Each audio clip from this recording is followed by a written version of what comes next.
কুমিল্লাটা কই? লেখক আনিসুর রহমান। ঢাকা থেকে বাসে উঠে শান্ত হয়ে বই, জানলা দিয়ে উঁকি মারি কুমিল্লাটা কই। ওই দেখা যায় যাত্রাবাড়ি, সামনে মদনপুর। হেল্পারকে ডেকে বলি কুমিল্লা কত দূর। সামনে আছে সোনারগাঁও, মেঘনা নদীর আগে। গুমতি সেতু পার হতেই মিষ্টি বাতাস লাগে। কুমিল্লাকে দেখতে আমি স্বপ্ন মনে বান্ধি, সবার আগে ভেসে ওঠে প্রিয় দাওয়াত কান্দি। কুমিল্লা মোর মনে রাখি, থাকি যতই দূরে, মোদের বাস পৌঁছে গেল প্রিয় গৌরীপুরে।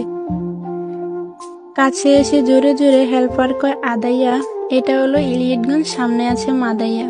অতি শোকে কান্না আসে কিন্তু আমি কান্দি না, জানলা দিয়া চাইয়া দেখি পৌঁছে গেছি চান্দিনা। নিমচার এসে চোখ জোড়ালো, দেখে কত তরকারি, পাশের সিটের কাকা বলে সুস্বাস্থ্যের দরকারি। বাসে বসে কবি তুমি কত কিছু ভাবিলা, জানলা দিয়ে চাইয়া দেখো পৌঁছে গেছো কাবিলা। ময়নামতি সেনানিবাস, আলেখারচর বিশ্ব রোড, সামনে আমার কুমিল্লা বাই, বলছে পাশের সাইনবোর্ড। হেল্পার এবার ডেকে বলে শাসনগাছা রই, জানলা দিয়ে উঁকি মারি কুমিল্লাটা কই।